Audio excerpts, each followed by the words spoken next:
Daisy, you're up. Go ahead. Hi, JMike. So I've been deconstructing my upbringing, and I confidently identify as an atheist now. But I'm still having a hard time, like, reconciling my trust in science with the concept of libertarian free will. So I don't believe there's a God or an afterlife. I don't believe I have a soul, but I am, like, stuck on free will. It's like this, like, hump that I can't get over as a theistic belief. Okay. So it's like I still want to believe I have agency to make choices in life. So I'm hoping you can help me construct, like, a logical argument against it. Against libertarian free will? Yeah. Well, I don't know if I could, like, give a formalization of it off the top of my head, but maybe this might help. So, like, the way that I think this, I mean, there's might be people that disagree with this, but think about when you make a choice, like, okay, I could have grabbed a Coke or a Pepsi or something like that. And what we want to do is we want to give, we can phrase it this way. When Mike picks up the Pepsi over the Coke, is there an explanation for that, or is there no explanation for that, which is just a dichotomy, right? It's either there's going to be some further explanation for why I pick up the Coke, or there's not going to be an explanation. Would you agree with that? Yeah. Yes, I do. I think there is a reason. Whoa, my kitty. Reason. Oh, sorry, I was hearing you. My cat just, like, scared the crap out of me and jumped on my lap. So this is a thing now. So I got to move my keyboard because it was on my lap.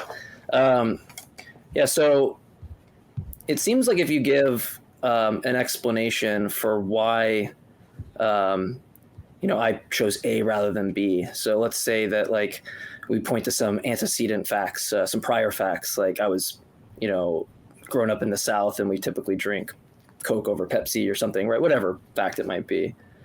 It's going to be the case that, like, when I give that explanation, there's going to be I'm going to be establishing an antecedent. And if we, like, fix that antecedent, right, this thing that's doing a lot of the explanatory work, all of those facts there, it seems odd to suggest that equally I could have chose the Pepsi. And the way that I want to motivate this is that what you need is contrastive explanations. So there's an example that's, I'll use this example. It's probably a lot easier to digest. So imagine, like, me and you are in, like, a play-doh factory and we're just pumping out play-doh, right? Like red dough, and we're in the red division of the play-doh factory. And all of a sudden blue play-doh just starts popping out. Right, and we're, like, freaking out. We don't know what to do. We go check the cameras. We check the machine, and we've concluded no one has messed with the machine. No one's put blue dye in it. Everything is the exact same. In other words, the antecedents are fixed. All the prior conditions are the exact same, and so, those are served as explaining why we get red Play-Doh. But what's your option when everything's the same and you get blue? How can you make sense of this? How can I make sense of this color popping out? Well, you have one option. There is no explanation because it's indeterministic. You can't actually explain why it was blue rather than green, rather than pink, rather than red, but there was an indeterministic event. There's not an explanation for why that color rather than the other color, but it is that color, right? Now that's the no explanation horn of it. If you're giving an explanation, those facts are going to necessitate the outcome. I'm going to get red dough every time. I'm going to make the same decision with those same facts. If you have some other antecedent there, then yes, we can give a contrastive explanation. For example, I put blue dye inside the machine. That explains, right, a different prior or antecedent that explains why the color is different. But if we don't have that available to us and we want to say that the machine spitting out blue dye with all the same inputs is a lot like the human mind where everything's the exact same, but I could choose A or B and there's no explanation, then what I'm detecting is that libertarian free will is just another word of saying indeterminism. You're just saying randomness. Like the fact that there's no explanation for why the blue Play-Doh pops up rather than green is exactly what seems like somebody is saying when they talk about libertarian free will. It's a brute contingency. In other words, it could be something. It's something that could be otherwise, but we have no explanation why it's that way. And that's problematic for free will, because now it seems like what you're going to have to do is kind of hide libertarian free will as some type of species or genus of indeterminism. But I don't know how much that's free if I intend for X and I'm supposed to get some like random outcome. In fact, I intend for things all the time, and I typically get the outcome that I intend. So it doesn't seem like the randomness is going to be favorable on like multiple levels. So it seems like we either have an explanation for why the agent did A or B, or we have no explanation. And if we have an explanation, you're just giving some determinate antecedent. All right, no room for libertarian free will there. If you're just saying that it's randomness, I don't know how you're going to argue for libertarian free will, because it seems like there's an intentional collapse. There's this collapse of what you intend and then the outcome that's produced at like highly probabilistic rates. So what do you think about that? I don't know if maybe that was too much. Yeah, no, the play-doh factory is like really interesting. I'm really like, I want to think more about that. I guess what I'm struggling with thinking is you know, how do I make those choices? Like, you know, my brain is this chunk of fat with electricity running through it, and it, you know, I don't believe I have a soul, but like, how do the choices get made? Like, at what point do the Well, I see. it seems like you're not making choices. It seems like things happen, and then you have the illusion of making choices. That seems to be what's happening. Well, right? it might depend, because you have to define what you mean by choice here. If I'm a compatibilist, which I am, I'm not using choice in the same term usage as a libertarian. Right. Yeah. Okay. I think that type of choice I is am just aware- totally illusory, but I do think that there is choice.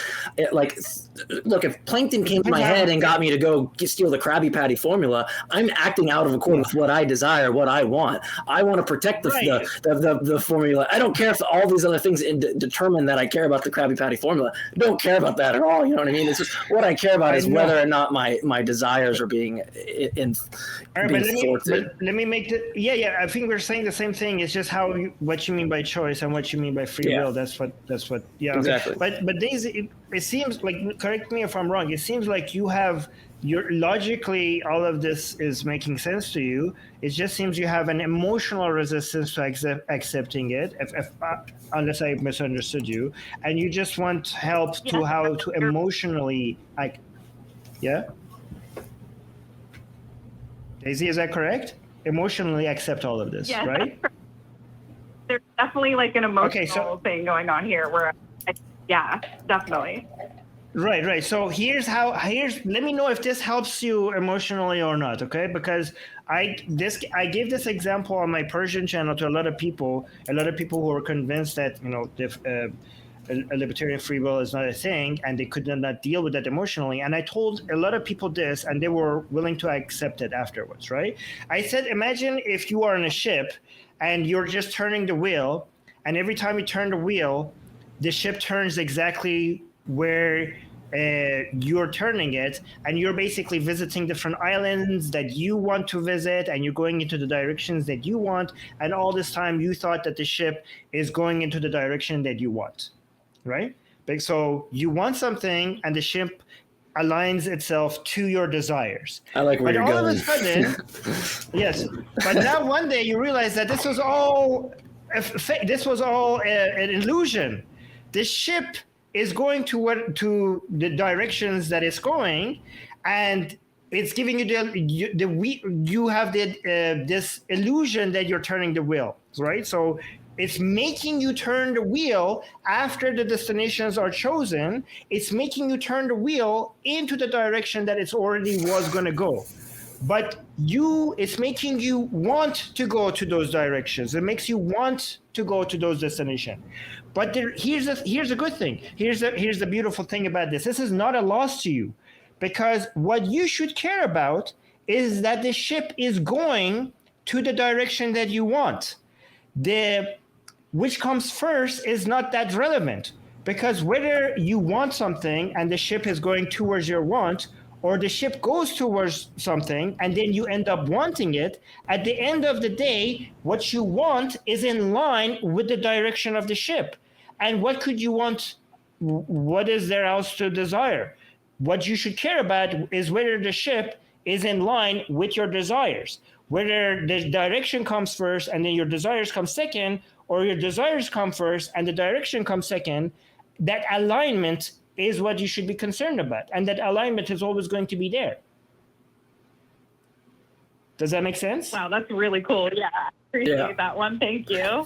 Yeah, I like that one a lot, Armin. I mean, because like think about I'm trying to track the concept of free will that I think that people are discussing when they're saying like, oh, that person roofied me and made me do things I didn't want to do.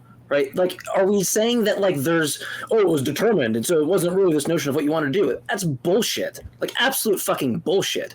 There are things that I wanted to do, not be taken advantage of. Right? It didn't matter that my like not wanting to be taken advantage of was previously determined by biological factors. It doesn't matter that when you stick that in the drink or you do something and you try to manipulate me, that goes against what I want, regardless of whether that is causally determined or not. Right? That's a relevant notion of your desires, what you want, and failing to live up to those or having people take advantage of you in virtue of those. And so like I get kind of pissy about the deterministic, I don't really debate this much, but I do see this kind of thing online where like people get super like, yeah, everything's determined, and they get like super into it or whatever. But like I worry that people aren't looking into what different views of compatibilism are. Right? It's not just like one view. There's several views of compatibilism. Look at Stanford Encyclopedia of Philosophy Compatibilism. You will be overwhelmed with how many different views and arguments for the views there are. You'd be just completely overwhelmed. You'd be like, I didn't even know this existed. I just get kind of pissy that people are focused on that. Like, oh no, you don't have choice. You don't have this. I think the way Armin said it is very well stated that, look, let's zoom out. Let's keep the choice thing there. Keep what you want. Let's keep all this here. But hold on. Let me give you a picture. And then by the end of it, I'm going to see what you think. Does it really affect you? You're still going to jump off the ship? And I'm not convinced that when people actually start to engage in what's being said here, that they're going to hold the same view. I think that a lot of people are going to agree. And that's where it ends. That's where it ends. That's why I don't find the determinist compatibilist debate very interesting, because either you'll just peter out quickly, or maybe you'll make progress. Well, thank you guys so much. I was really nervous to call in, but I feel like that really helped, actually. Thank you. Awesome. Yeah, and I apologize. I made a really bad way of explaining all of that, but I think the best way to just kind of point it out is, what explains why the agent does A rather than B? And if someone says something like, oh, it's because they had a free choice, just realize that you're not explaining why they made that free choice rather than another free choice, and that this theory of libertarian free will doesn't have any explanatory account. In fact, it can't have one, because then you're just affirming some type of determinism. Daisy, I actually feel that this is kind of better. Like, I feel like relieved. I'm on a ship that's taking me on a cruise, and it's just promising me that wherever it's going is going to be somewhere I like. Like, this is great. Don't worry, I got Kelly the pirate coming for you right now, so he's going to steer you off course. Okay. Sorry, that was bad inside joke. Kelly's hanging out backstage, so give love to Kelly. Yeah. All right, so I'm gonna drop this call. That was a great call. Thank you so much, Daisy, for calling us.